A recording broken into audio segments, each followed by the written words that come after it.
Hello friends, welcome to study companion. आज हम लोग कॉस्ट और चार्जेस रिलेटेड जो प्रॉब्लम्स होते हैं, वर्ड प्रॉब्लम्स, उन पे हम लोग डिस्कस करेंगे कि कैसे क्वेश्चन को समझना है और कैसे इक्वेशन बना के हम लोगों को कंडीशंस जो दिए होते हैं उसमें उसे हम लोग वर्ड प्रॉब्लम से कैसे ढूंढना और अप्लाई करना, that one we will learn today. तो सबसे पहले देखेंगे कॉस्ट ऑफ आइटम्स। ओके, तो जब भी हम लोग कुछ खरीदने जाते हैं तो अगर हम लोगों के जो कॉस्ट है, जो आइटम का कॉस्ट है, that one multiplied by the number of item. Suppose मैं एक एग्जांपल लेती हूँ।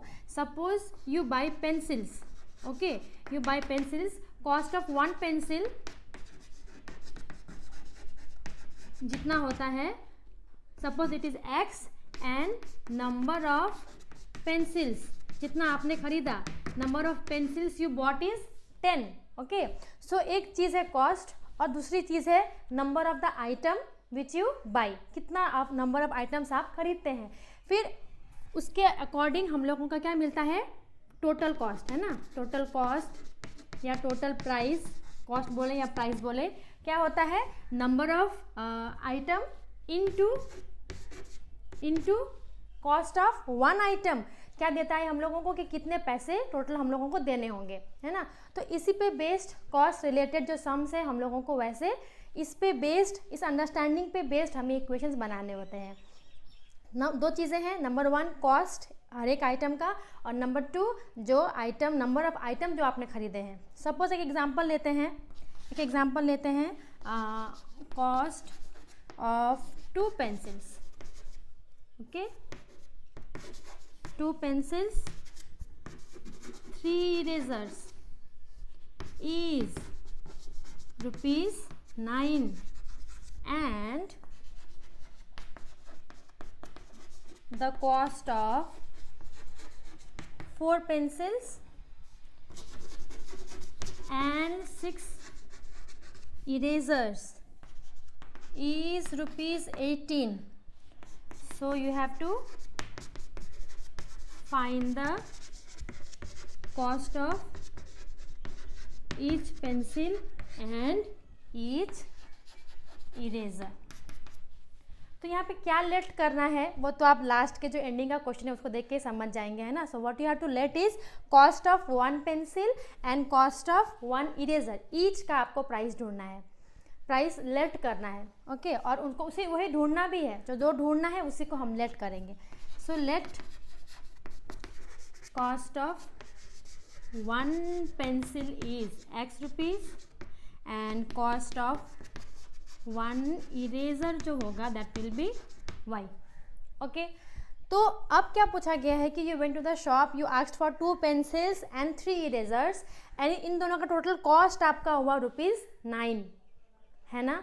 सो अगर आपके अंडरस्टैंडिंग है, आप समझ रहे हैं, तो क्या करना होगा, 2 पेंसिल का कॉस्ट क्या होगा, 1 पेंसिल का cost is X, so 2 pencils का cost will be according to question, 2 pencils का कॉस्ट कैसे मिलेगा, 2 इंटू 1 पेंसिल का कॉस्ट। 3 इरेजर्स कैसे मिलेगा, 3 इंटू वाई, 3y। 3y करने पे क्या मिलेगा, 3 इरेजर्स के प्राइस। अब इन दोनों को जोड़ के, इन दोनों को प्लस करते हैं तो आपका टोटल पैसा होता है 9। तो इसीलिए ये एक इक्वेशन ऐसे बनेगा। तो ऐसे केसेस में इस तरह हमें इक्वेशन बनाने हैं जहाँ पे number of item is multiplied by the cost of 1 item and then added, उसके बाद जितना टोटल आपको पे करना पड़ा दैट वन आपको इक्वलाइज करना है। इज, जहाँ पे इज है वहाँ पे इक्वल्स टू। फिर again you bought how much, cost of 4 pencils and 6 erasers. If you buy then you have to pay ₹18। So 4 pencils का कॉस्ट क्या होगा, 4x, 6 इरेजर्स का कॉस्ट क्या होगा, 6y, and it will be ₹18। सो देखा, it is not that tough, easy है। यहाँ पे 2x, 3y, 9, तो यहाँ पे तो कोई कॉमन आने वाली चीज़ नहीं है। यहाँ देख रहे हैं 4, 6 और 18, तीनों क्या हैं, 2 के मल्टीपल्स हैं, है ना।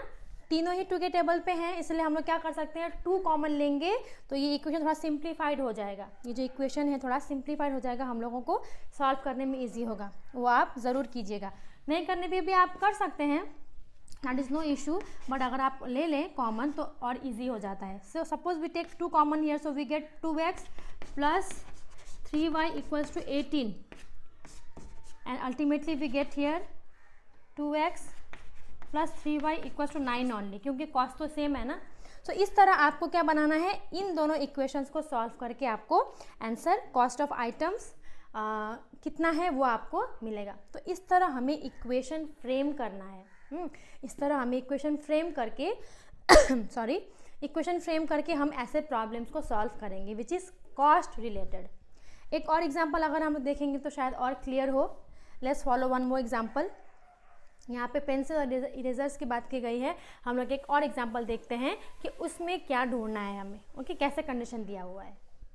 तो बढ़ते हैं नेक्स्ट एग्जांपल की तरफ which is also cost related. यहाँ पे क्या पूछा गया है कि जो एक कोच है, the coach of a cricket team, okay, the coach of a cricket team buys 7 bats and 6 balls for rupees 3,800. Later she buys 3 bats and 5 balls for rupees 1,750. Find the cost of each bat and each ball. So it's clear from the question that what we have to let is let cost of one bat is A, cost of one ball is rupees B. Okay, rupees A and rupees B. So in the first case, according to question, what it is said, coach of a cricket team buys 7 bats. So cost of 7 bats, 7 into cost of 1 bat. So it will be 7A. Again 6 balls B. So how much? Plus 6B. Okay, cost of 1 ball is rupees B. She bought 6 balls, so the cost of 6 balls will be 6 into B. And when we add this, the cost of these two items, total sum is 3,800. Equation number 1. Similarly, she buys 3 bats and 5 balls. So cost of 3 bats 3A and 5 balls 5B. It is 1,750. So now if we solve these two equations, we will easily find out the value of A and B, which is the cost of 1 bat and 1 ball. So इतना ही simple है. Okay, तो इस तरह हमें पहले late करके फिर जो हम लोगों को पूछा गया है कॉस्ट ऑफ 1 आइटम के साथ नंबर ऑफ आइटम जो हमने खरीदा उसको मल्टीप्लाई करके ऐड करेंगे, फिर आ जाएगा टोटल कितना हमने पे किया. So this is the way जिसमें कि कॉस्ट रिलेटेड जो आइटम्स है उसको, उस तरह के वर्ड प्रॉब्लम्स को हम लोग कैसे सॉल्व कर सकते हैं. Okay, so it's this simple. आगे बढ़ते हैं charges related. Charge, what is charge? Suppose आप किसी ऑटो रिक्शा में है ना, या लाइब्रेरी से बुक्स लेंड कर रहे हैं, या ऑटो रिक्शा में या कोई बस में जा रहे हैं, तो we are charged a particular amount, है ना, फॉर सर्टन डिस्टेंस. कुछ डिस्टेंस जाते हैं तो उसके अकॉर्डिंग हम लोगों को क्या करना पड़ता है, पैसे पे करने पड़ते हैं, है ना, फेयर पे करना पड़ता है. लाइब्रेरी से जो बुक्स लेते हैं वो लेंड करते हैं तो उसको पे करना पड़ता है. और एक परमानेंट टाइम के लिए जो लेते हैं, एक सर्टन टाइम के लिए लेते हैं, जो सपोज 1 मंथ के लिए, तो हमें एक फिक्स्ड चार्ज लगता है. और उससे ज़्यादा हम लोग एक्सटेंड किए सो वी आर चार्ज्ड मोर, है ना, एडेड चार्जेस हमें देने पड़ते हैं. तो उस तरह के रिलेटेड सम्स भी इसमें होते हैं, उसको हम लोग ईजिली और बहुत ही क्लियरली समझेंगे आगे के एग्जाम्पल्स में. सो कम लेट्स सी कि चार्ज रिलेटेड जो प्रॉब्लम्स होते हैं वो कैसे होते हैं. ओके, क्वेश्चंस कैसे होते हैं और उन्हें सॉल्व कैसे करना है. इस तरह के क्वेश्चन थोड़े लंबे दिखते हैं, थोड़े लेंदी दिखते हैं क्वेश्चंस, पर घबराने की कोई बात नहीं है, कोई टफ नहीं है, सिंपल एज बिफोर, बाकियों की तरह ही है. बस इसमें क्या ध्यान रखना है वो मैं आपको बता रही हूँ, उसे आप ध्यान से सुनिएगा and keep that in your mind, okay, while solving such problems.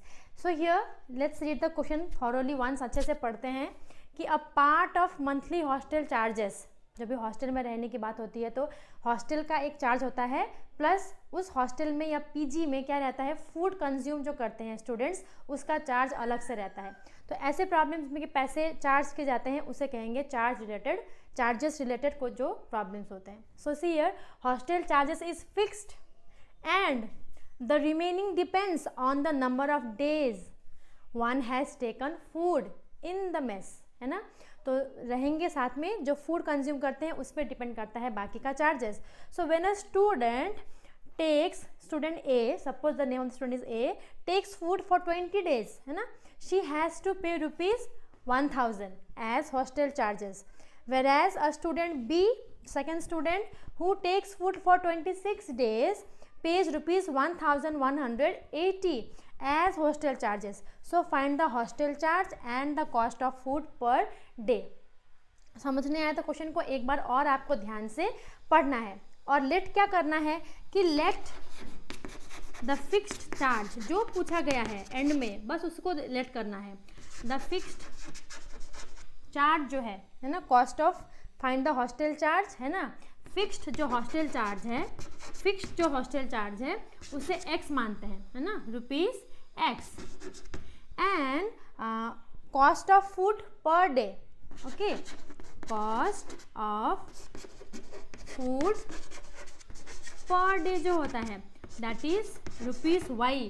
That means एक दिन के जो फूड है, जो आप फूड कंज्यूम करते हैं for one day, that is Y. So that will be multiplied into the number of days you have stayed in the hostel. तो पहले कंडीशन में क्या है अकॉर्डिंग टू क्वेश्चन, तो हम लोग एक स्टूडेंट जो है, क्या है वो स्टूडेंट का नाम, suppose the student is first student A, क्या बोला गया है according to question that when a student A takes food for 20 days she has to pay rupees 1000। तो कौन सी दो चीज़ें ऐड होंगी और उसको पे करना होगा, that is the fix charge and then the food का जो उन्होंने फूड कंज्यूम किया उसका चार्ज देना होगा। तो फर्स्ट क्या ऐड होगा, एक फिक्स चार्ज है ना, प्लस फूड कंज्यूम्ड पर डे जो है रुपीज वाई करके, कितने दिन रहे 20 days, so 20 into y, number of days into charges of food per day, तो 20y, that means 20 दिनों का जो खाना था, फूड था, उसका टोटल कॉस्ट 20y। तो इन दोनों का ऐड करके उन्होंने कितना पे किया, रुपीज 1000। सो इस तरह बना पहला इक्वेशन। तो सब मैं आपको यहाँ पे अंडरस्टैंडिंग के लिए लिख देती हूँ कि क्या है ये, fixed charge plus cost of food per day, है ना, cost of food for 20 days, है ना, fixed charge plus cost of food for 20 days मिला के उनको देना पड़ा 20 days में। जब वो गए सपोज कहीं, तो this she has to pay 1000 rupees as a total hostel charge. Easy. Second, 26 days कोई रहा and she paid this much rupees, that means fix charge तो देना ही है, वो तो ऑलवेज ऐड होगा, और साथ में जितने दिन रहे उसको मल्टीप्लाई करना है cost of food per day से, एंड देन कितना पे किया, that one you have to write. Okay, तो इस तरह आपको दो इक्वेशंस मिल गए। अब इन्हें आप सिंपली सॉल्व कीजिए एलिमिनेशन मेथड से, प्लस यहाँ पे साइन चेंज करके एक्स कैंसिल, और पहले आपको y मिल जाएगा, फिर put the value of y in any of the equations and then you will get the value of x y ढूंढना काफ़ी है ऐसे क्वेश्चंस में। क्यों? क्योंकि जो पूछा गया है उसी को आपने लेट किया है, that is fix charge is x and the cost of food per day is y। जब भी आप आंसर लिखें, x का वैल्यू ही इक्वल टू करके आपको फिक्स्ड हॉस्टल चार्ज करके लिखना है, उल्टा पुल्टा नहीं करना। तो ऐसे होते हैं चार्जेस रिलेटेड प्रॉब्लम्स। एक तो था ये हॉस्टल वाला, बाकी और एक प्रॉब्लम हम लोग सॉल्व करते हैं जिससे और अच्छे से क्लियर हो जाएगा कि कैसे हमें ऐसे प्रॉब्लम्स को सॉल्व करना है। तो आइए देखते हैं एक और क्वेश्चन जो कि चार्ज रिलेटेड ही है, थोड़ा सा डिफरेंट है। सपोज क्वेश्चन में क्या पूछा गया है कि एक लेंडिंग लाइब्रेरी है which has a fixed charge for the first 3 days, you lend a book for few days, है ना, कुछ दिन को आप पढ़ने के लिए लगेगा आपको उस बुक को, सपोज 1 week और 10 days, तो उसके अकॉर्डिंग वो लाइब्रेरी जो है आपको उस बुक के लिए चार्ज करती है। दैट इज़ एक फिक्स चार्ज है फॉर द फर्स्ट 3 days। उसके बाद भी आपने बुक रखना कंटिन्यू किया तो additional charge for each day thereafter, तीसरे दिन के बाद आपको एडिशनल चार्ज पे करने होंगे। सपोज एक लड़की Sarita paid ₹27 for a book kept for 7 days, she kept the book for 7 days, while Sumi paid ₹21 for the book kept for 5 days, है ना। So find the fix charge and the charge for each extra day. तो let हम लोग fix charge को मानते हैं, let fix charge is ₹x and extra day charge पर extra day is ₹y। तो यहाँ हमें सोचना है थोड़ा सा, आप सोच के देखिए, आपने 7 डेज सरिता ने बुक रखा तो 27 रुपीज़ उसने पे किया। 7 डेज का मतलब 3 डेज प्लस 4 डेज है ना। 3 डेज का तो कॉस्ट फिक्स्ड है ना। पहला 3 डेज जो गया उसका कॉस्ट तो फिक्स्ड है, which is how much, x।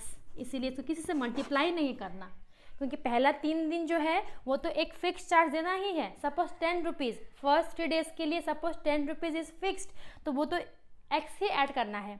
अब बाकी जो 1 बाई 1 करके और जो दिन आपने ऐड किया दैट इज़ 4 डेज, बाकी कितने बचे 4 डेज, उसके लिए आपको y रुपीज़ करके पर डे देना है। 1 डे का y rupees, that mean 4 days you have to pay 4 y rupees, है ना। तो इन दोनों का ऐड करने पे उन्होंने दिया 27 रुपीज़, पहली लड़की ने। Second girl she paid 21 rupees for the book kept for 5 days. 5 days को भी हम लोग 3 + 2 करके डिवाइड करेंगे, है ना, ताकि हम लोगों को कितने को, किस नंबर से y को मल्टीप्लाई करना है उसको ढूंढ सके। और फर्स्ट 3 डेज का चार्ज कितना है x रुपीज़, तो सिर्फ x ऐड करेंगे और 2 × y करेंगे तो मिलेगा 21। 2 से क्यों y को मल्टीप्लाई किया, क्योंकि 5 डेज में 3 डेज का एक्स्ट्रा चार्ज तो देना ही है, दैट इज़ x रुपीज़, और 2 डेज का उसको क्या देना है extra additional, that is y rupees per day, so 2y। तो दैट उसको सम करके उन्हें मिला, उन्हें देना होगा 21 रुपीज़। तो ऐसे हमारा इक्वेशन बनता है ऐसे प्रॉब्लम्स में। तो जितने नंबर ऑफ डेज दिए हैं उसको ध्यान देना, जितने नंबर ऑफ डेज दिए हैं, ये एक हिंट है या एक टिप है आपके लिए, जितने नंबर ऑफ डेज दिए हैं, सपोज 10 डेज दिए हैं, तो उसको इस तरह स्प्लिट करना ताकि fix charge it's like a formula only, fix charge plus charge per day, charge per day तो नहीं कहेंगे, कॉस्ट, है ना। पर डे करके जब हम लोग मल्टीप्लाई करेंगे तो टोटल कॉस्ट कितना बनता है उसको हम लोग ऐड करेंगे, तो हम लोगों का टोटल सम बनेगा जो हमने पे करना है। सो इतना सिंपल है, ये थोड़ा सा समझना है और आपको उस तरह से इक्वेशन में डालना है। इस तरह का टैक्सी वाला भी रहता है, जब टैक्सी आप लोग रेंट करते हैं तो एक कुछ किलोमीटर, किसी किसी का सिस्टम ऐसा होता है कि कुछ समय के लिए, कुछ किलोमीटर्स के लिए एक फिक्स चार्ज देना है, और उसके बाद और आपने किलोमीटर्स ट्रैवल किए तो पर किलोमीटर का एक अलग हिसाब आपको देना पड़ता है। तो वैसे प्रॉब्लम को भी इसी तरह सॉल्व करना। सपोज एक छोटा सा एग्जांपल लिया मैंने कि taxi charges a fix charge for first 5 kilometres and extra for each kilometre, है ना। तो अगर एक इंसान ने 100 रुपीज़ पे किया 8 किलोमीटर्स के लिए, तो यहाँ भी सेम इसी तरह 8 किलोमीटर को हम कैसे डिवाइड करेंगे, 5 + 3, क्योंकि 8 किलोमीटर इक्वल्स टू 5 + 3, है ना। तो 5 किलोमीटर्स जो है, 5 किलोमीटर का चार्ज तो फिक्स्ड है ही, उस फिक्स्ड को तो आपने x माना है, और जो बाकी 3 किलोमीटर है 3 × y करना होगा, तब बनेगा आपका कॉस्ट टोटल जो आपको देना है ना। सो इस तरह हम डिवाइड करके ऐसे टैक्सी वाले प्रॉब्लम्स भी सॉल्व करेंगे, सेम इसी तरह के। ओके, सो आई होप कि उतना टफ नहीं लगा आपको, आप अच्छे से समझिए, एग्जाम्पल्स को और भी प्रैक्टिस कीजिए and it will be very smooth, बहुत ही इजीली आप सॉल्व कर पाएंगे slowly. Okay, so all the best, keep learning, keep growing and thank you for watching.